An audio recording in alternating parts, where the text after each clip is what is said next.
do this.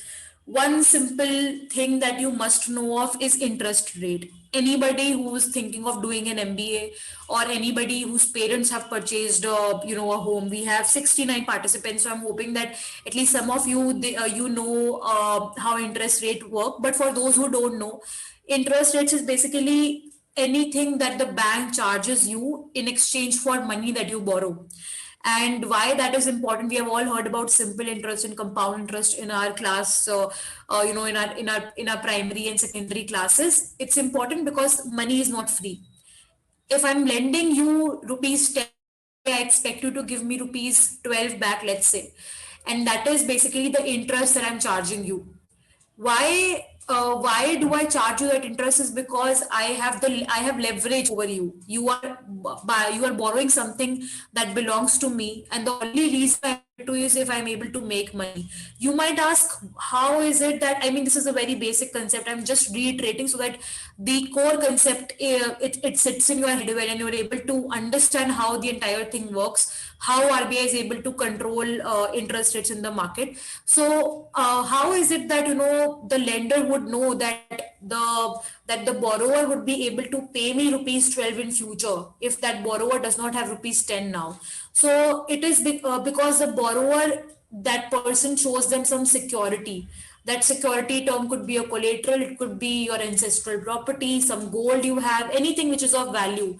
You say that I don't want to sell it right now, but this is a collateral, you keep it, and against the security, against this collateral, you give me loan. And also I show some future prospects. For example, in case of MBA, there are banks who don't take collateral anymore. They say that you belong to a premier college, like for example for IIM Kozhikode. If you go to a Dental Bank of Commerce, they will not take a loan from you. They will not take collateral from you anymore because you belong to a premier college, and they know that you will earn well and pay them the money.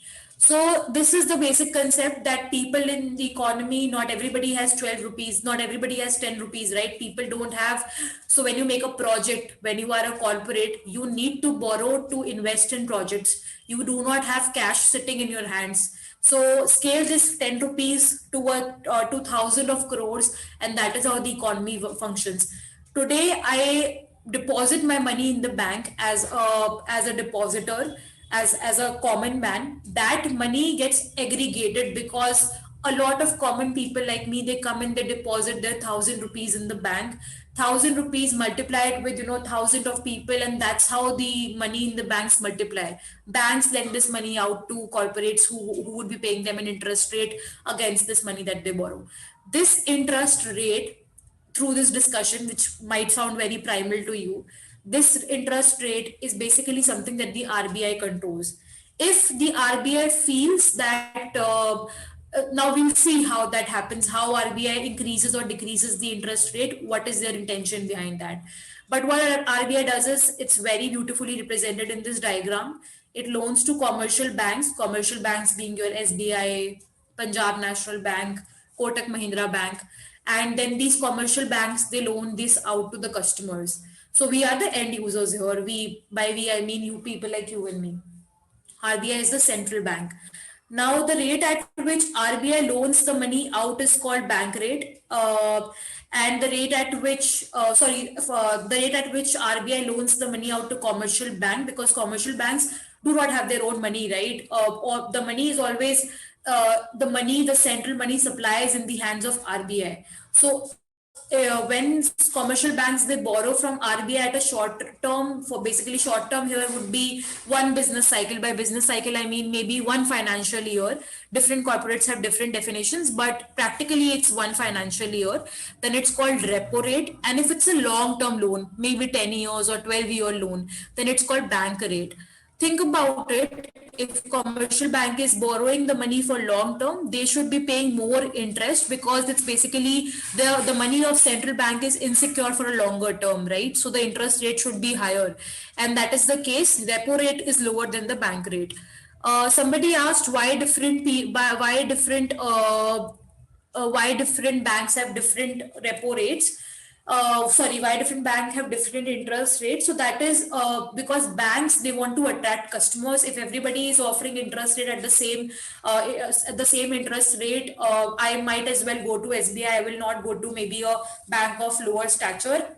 Uh, because everybody is offering me the same interest rate. But if SBI is offering me 6% and the other bank is offering me 5.95, it makes sense to go with the other bank, provided I know that the bank's word is good enough to give me that money. How they can do that is because RBI sets the lower limit at the repo rate, that this is the rate at which you offer, this is the rate at which you borrow from us. Now the banks decide how much profit do they make and what is the interest rate they charge to the customer.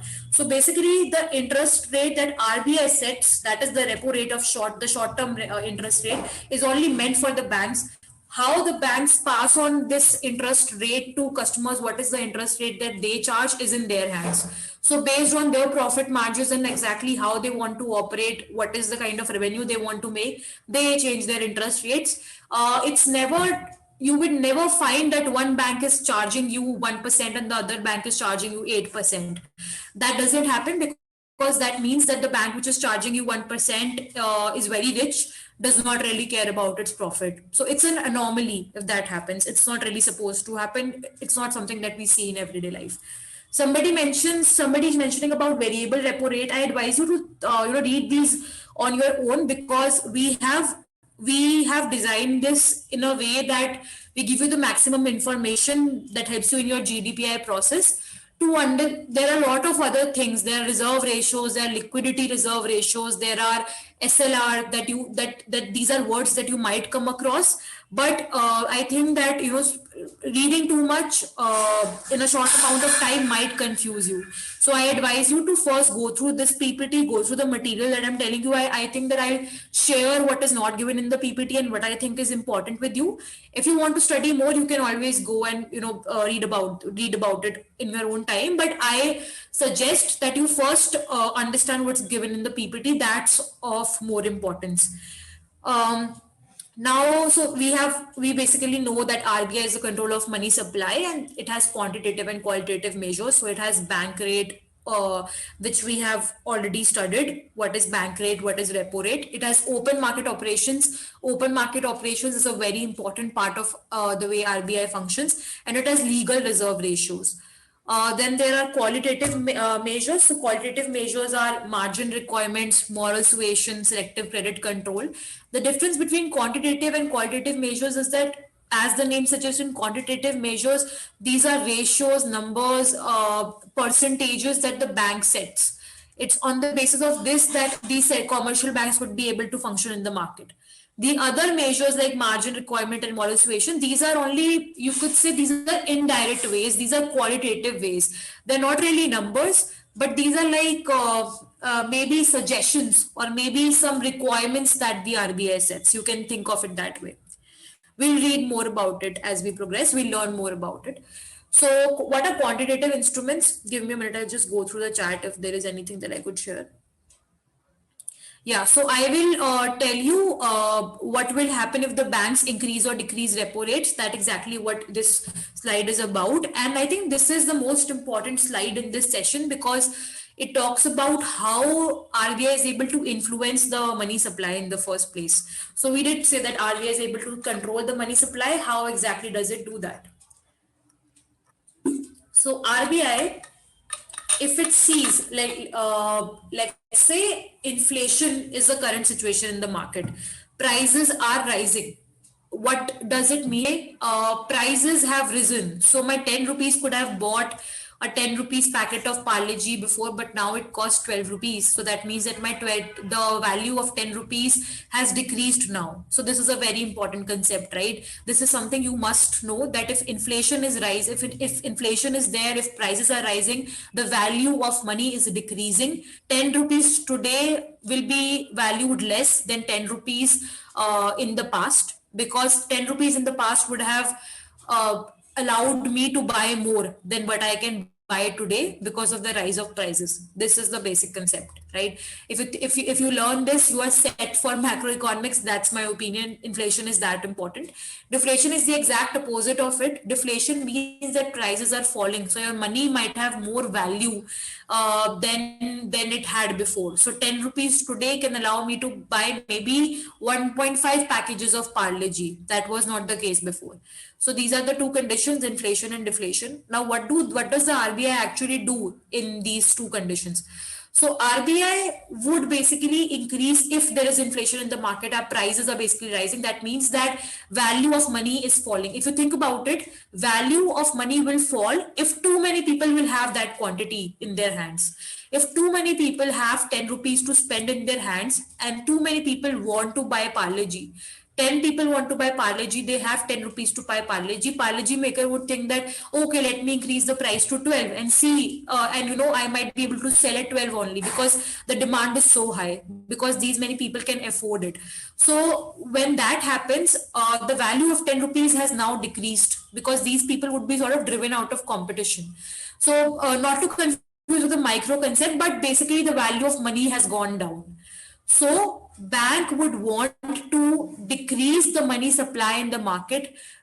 Central bank would want to make sure that too many people do not have 10 rupees in their hands. Rather, they should park this money in the bank. They should deposit this money in the bank.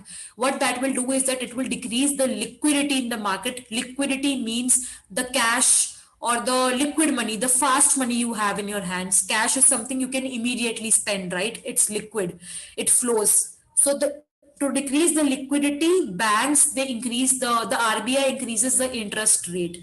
What that means is that central bank will consequently increase the interest rate. This will encourage savings because because people like we would save more now because we know that we will be getting lucrative interest in exchange for the money that we deposit in the bank. So we'll keep our money in the bank rather than spending it. And it will be costly for anyone to borrow money now because the interest rate is higher, right? So think about it. If money is in the bank, it's not in the hands of people to spend. That automatically means that liquidity in the market has come down. The money supply in the market has decreased, and people are holding less money, less liquid money, less cash than they had before to spend on things. So automatically inflation could be controlled if RBI increases the interest rate, which prompts the bank to increase the interest rate as well, because for banks, they also borrow from RBI. So if their cost has increased, they will pass on this cost to the customer. I hope this concept is clear.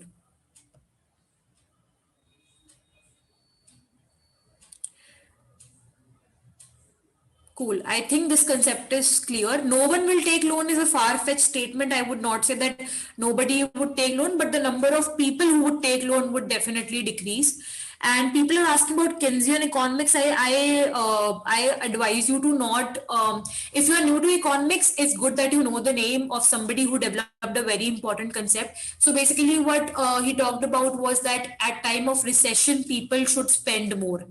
That is what he talked about. It's a very important concept, but I advise you to not get sidetracked by fancy terms and rather than focus on the basics. If you are through with the basics, then read more about Keynesian economics. Cool. So let's move on to deflation. Exactly opposite happens in case of deflation. Deflation is basically when maybe people do not have enough to spend. They don't have liquid money in their hands.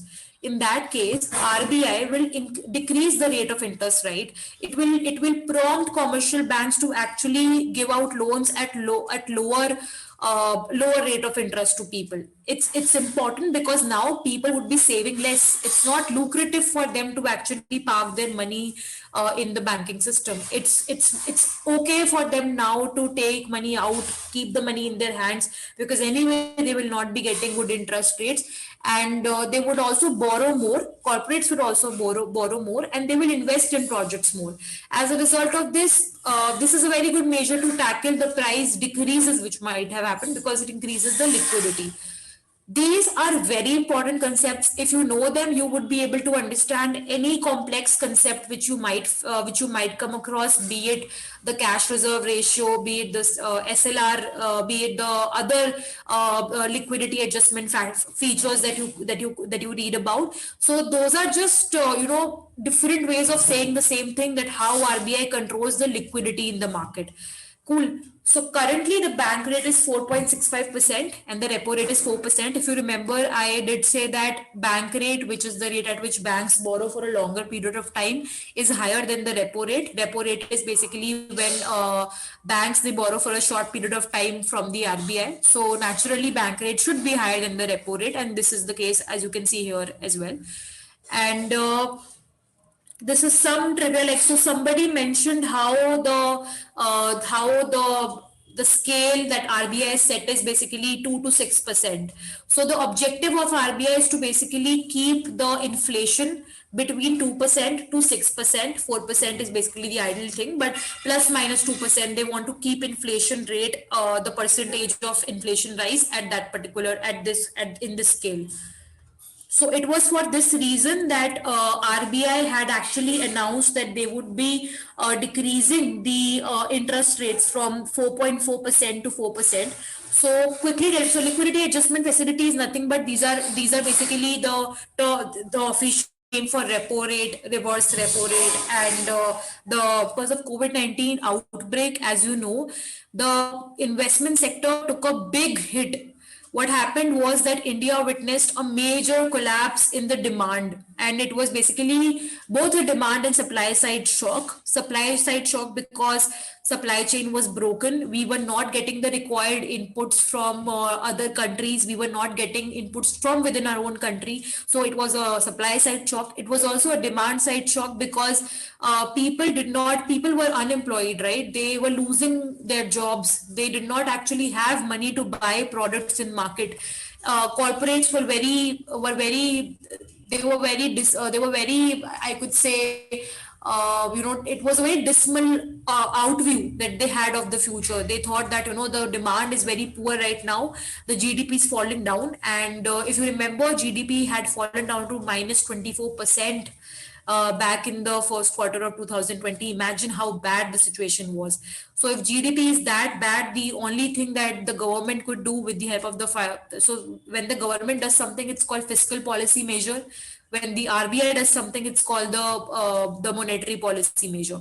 So government could control the market with the help of fiscal policies, but what RBI could do was basically to increase the liquidity in market so as to put more money in the hands of people and make them spend more. So that is something that the RBI could do immediately, could do like with immediate effect, and this is exactly what they did in their monetary policy statement. Yes. Cool. So they decrease the interest rate. They put more money in the hands of people so that people would be able to spend more. If you remember correctly, there were certain other things that RBI did as well. Government actually had, made sure that RBI had put a moratorium on the bad loans, the NPAs. You could read more about it. Again, I'm not saying it's a complex concept, but this is of more importance what we are studying.